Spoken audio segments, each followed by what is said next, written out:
Hi, I'm Bria. Welcome back to my channel. This was one of the best reading months that I've ever had, so I'm really excited to film this wrap up and talk about all the books that I read. I read a total of 10 books, and first I wanted to talk about all the statistics from Storygraph because I love that app. I have no idea why more people don't use it over Goodreads, but on my Storygraph it says that the mood that I read the most was emotional, which I feel like is probably going to be the mood that I read the most throughout the entire year. I love books that make me emotional. The format that I read the most was print, but it wasn't that far off from digital. Digital is just my Kindle. I read on my Kindle a lot, and honestly I feel like this month I read on my Kindle more than I did in previous months.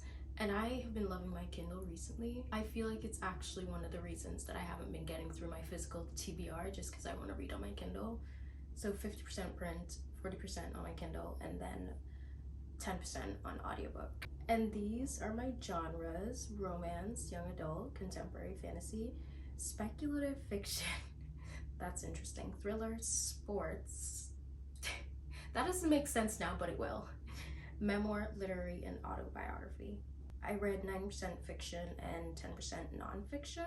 Most of the books I read were under 500 pages, which will probably be consistent throughout the year. Most of the books that I read were medium pace, and I feel like I don't agree with that one because a lot of the books that I read, I found them very fast paced, and every time I go to check, it's like medium pace. I'm like, and a lot of young adult books are pretty fast paced too, but maybe it's just my opinion. My favorite part is my average rating. It was 4.48 for the entire month, which I feel like is amazing.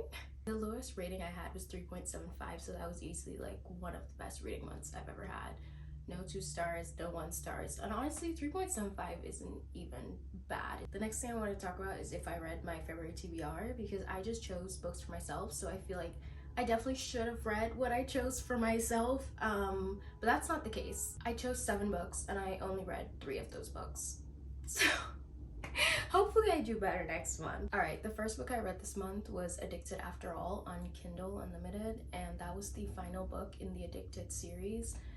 And it was really long. I kind of felt like it didn't need to be as long as it was, but at the same time I feel like it was focusing so much on the other characters in the series, and I'm just honestly glad that it's like Lily and Lauren's story. I'm glad that that's over so I could go read about the other characters, because as I progressed in this series it kind of felt like the other side characters became more important, so I don't know, that's how I feel. Connor, Rose, Daisy, and Reich are more important to me, so I'm excited to move on. I feel like this book and this series is great for anyone who loves like the found family trope. It is amazing for that. Spice is like 5,000 out of 5 because if you even look up what this series is about, you will understand why the spice is a lot. And I rated Addicted After All 3.75 stars, so I didn't hate it, but it definitely just wasn't my favorite thing ever. The next book I read was Divine Rivals. I feel like this low-key changed my life this month. This was so beautifully written, and I remember it felt like, well, as I was reading it and they were talking about the myth and stuff, I was kind of like, I don't know how I feel about this, but I feel like that's just me because I'm not too big on fantasy, and so it takes me a little bit more to get into. But once I was into it, I could not stop reading this, and I fell in love with the characters. I fell in love with literally everything. I just felt like I was in a whole different world. And the letters, oh my god. This book did make me cry. The ending had me staring at a wall after. The spice is 0 out of 5. The only reason that this is not a 5-star is because, as I said, the myth was like slow for me to read personally, so I gave this a 4.75 stars. The next book I completed was Paris Hilton's memoir, and I listened to that as an audiobook. I remember it was so emotional. I think within the first, like, not a couple minutes of reading it, but earlier on in the book, as she was talking about her early life, because it was kind of like chronological to her age, and earlier on I remember crying about something that she was describing that happened to her.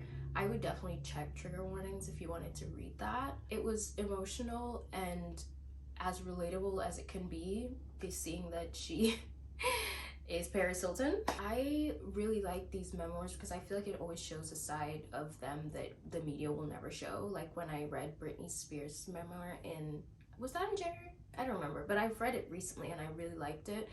And at the end of the day, these people are just human beings. And I feel like their own memoirs really just express that. I remember there was one part she was talking about the pressures women face to like stay youthful. And she said, the only way to stay young is to die young. And I was like, yeah. I'm not saying that she's the first person to ever say that, but it just kind of hit me in the moment as I was listening to it. Sometimes a book really hits different when it's like something you need to hear in that moment, you know? As emotional and heartbreaking as this book was, there were parts of it where she was talking about her life in the early 2000s, and it just gave me such nostalgia for that time and the positive parts of her life that she enjoyed, like her work and stuff like that, and hanging out with her friends.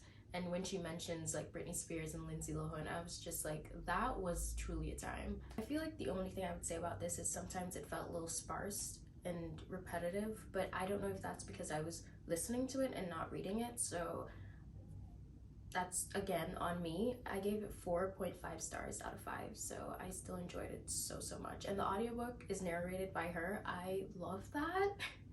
I love when an audiobook is narrated by the author, and if you know Paris Hilton's like iconic voice, I loved listening to her. So yeah, I definitely recommend giving that a listen. The next 3 books I read are in my 24-hour reading vlog from Valentine's Day. Every time I think back on that video, I think about how unhinged that challenge is. But anyway, The 7-Year Slip by Ashley Poston. This has become a 6-star read for me. This book is based in New York, which first of all, I think I have a problem. I am in love with any book based in New York. The main character's aunt in this book, she has the way that she romanticizes New York and romanticizes life is just like, this is who I aspire to be. And honestly, I don't know why, I was relating to the aunt of the main character more than I was relating to the main character. Her aunt loves to read and travel.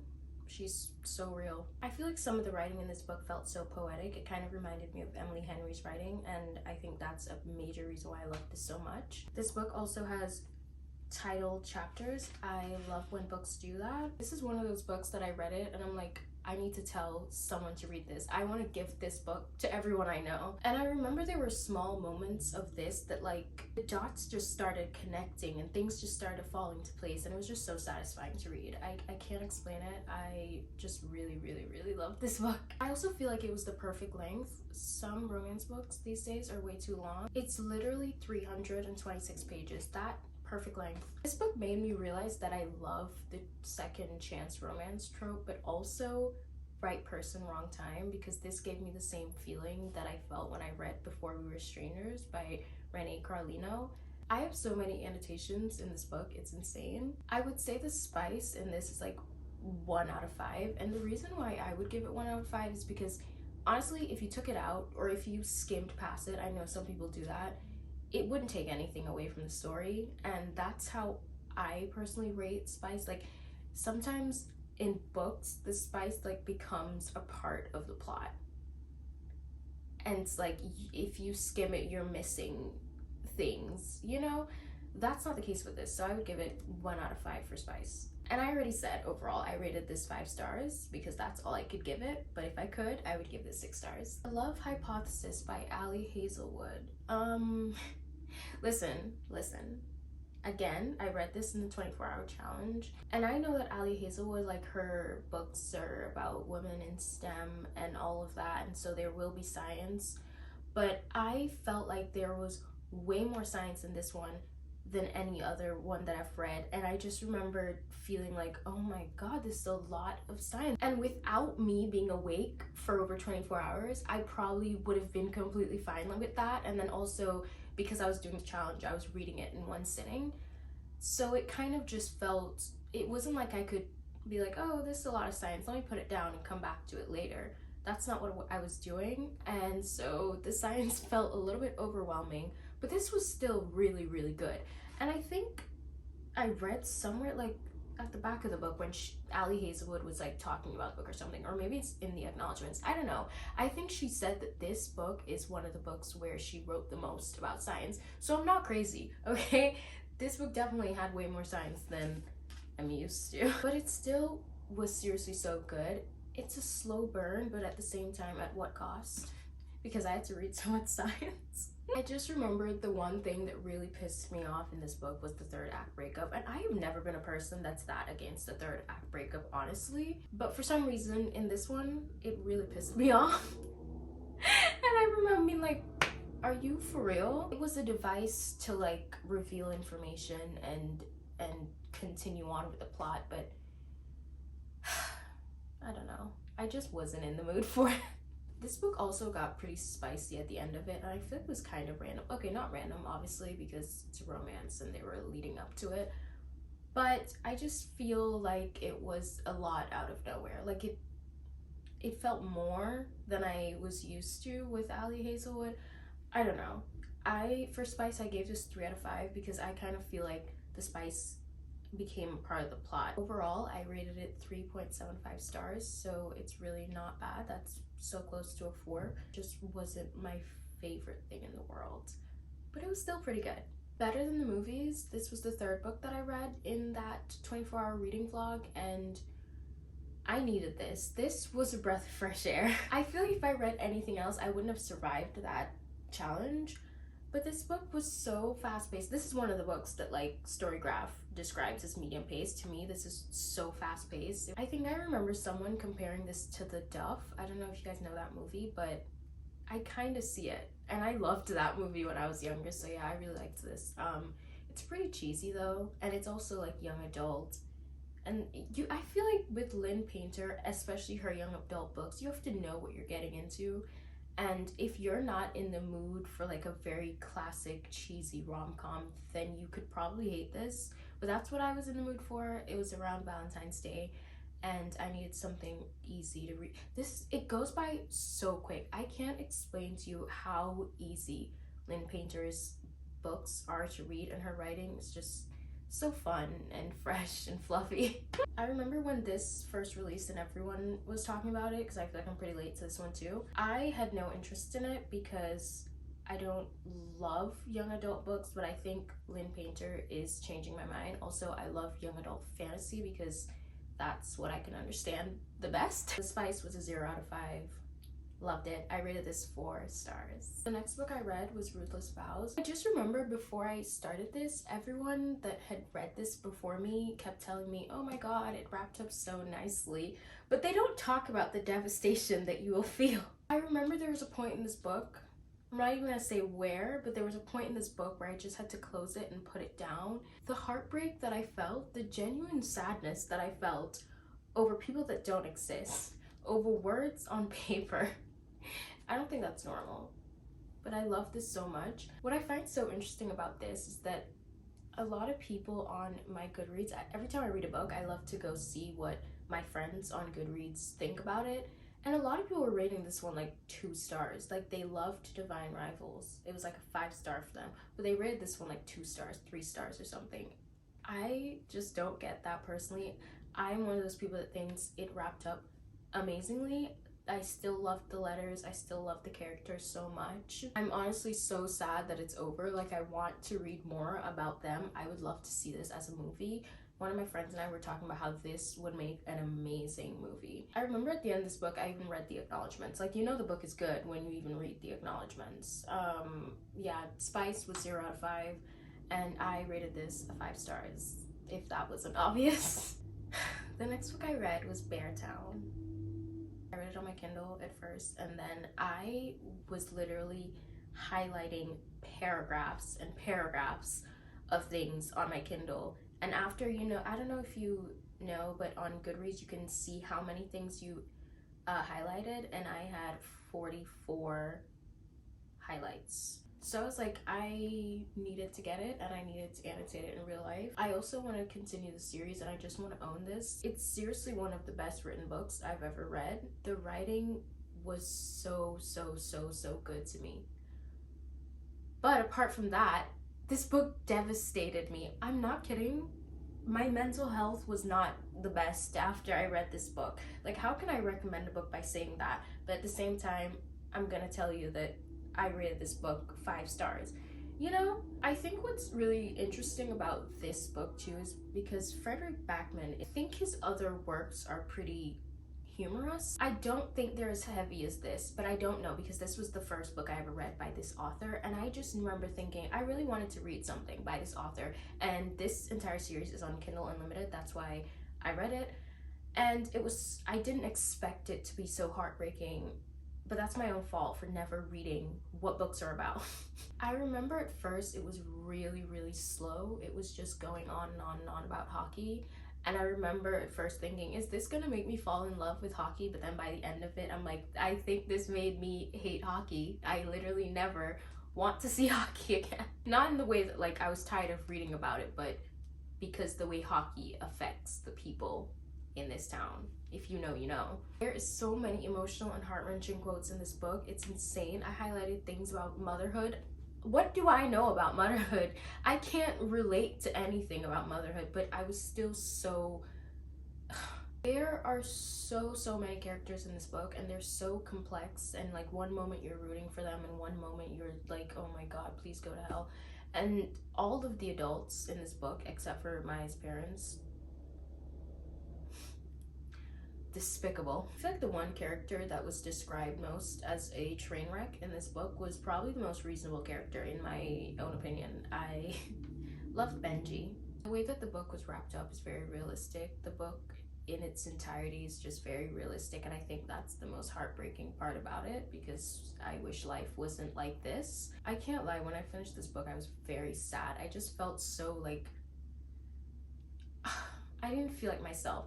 And I was supposed to read A Little Life this month, and I was gonna read it after this, but I was like, there's no way. If I couldn't handle about 400 pages of sadness, there's no way I'm gonna handle 800 and something pages of sadness. So I decided not to do that.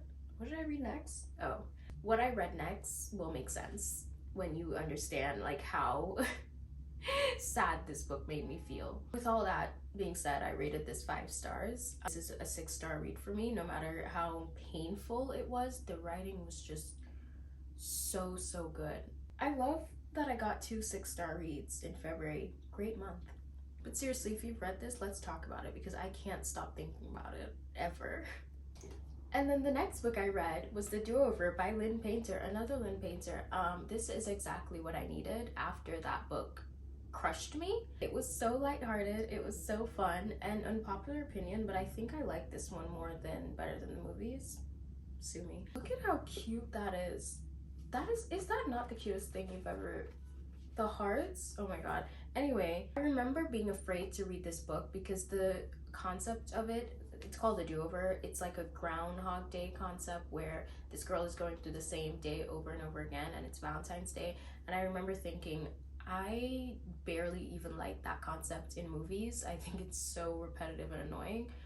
So I didn't know how I was going to feel about this, but I remember people saying that she did it well, and I agree. I think she did it so well. I never once felt like, oh my god, I'm reading the same shit over and over again. And she kept it so short. This book is under 300 pages. I think it's like 285 or something. And I think that was a key in it not feeling so annoyingly repetitive. There were also moments where the characters like had some depth. I feel like these characters had a little bit more depth than the characters in Better Than the Movies. Again, this is my opinion. Now, the only thing that I didn't love about this book, which is gonna be so crazy to hear from me, if you know anything about me, I love Taylor Swift. But the only thing that I didn't like about this book is that there were too many Taylor Swift references. At some point, it just feels like she's a big thing right now, and you're putting all these Taylor Swift references in there as like a money grab. That's what it feels like to me. I'm sorry. A few Taylor Swift references here and there, I'm fine, but like I feel like this one just had one too many. And sometimes I think about like people who aren't fans of Taylor Swift or just don't like know her lyrics like that.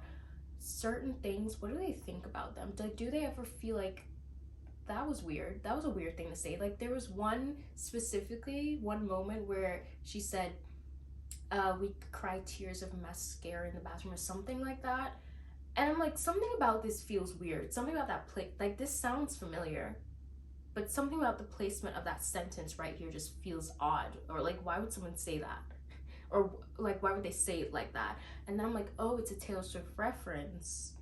And I caught on to it. I'm like, okay, that kind of makes more sense. Like a teenager referencing to a Taylor Swift like of course, that makes sense. But for people who won't know that that's a Taylor Swift lyric, like, what do they think? Do they find that that sentence is weird, like I found it weird, or what? I don't know. Maybe it's because it was familiar to me. Anyway, I rated this 4.75 stars. Sorry for rambling. And the last book I read again was on my Kindle. It was Never Lie by Frida McFadden. This wasn't my favorite thriller ever because as I was reading it, it felt so cliche. And in the moments of reading it, it all just felt so predictable. But I'm not gonna lie, she got me. She really got me at the end. I thought I had it all figured out. I had a theory and then I had an alternative to the theory. I'm like, no, that one would be too easy. Like, it's probably this.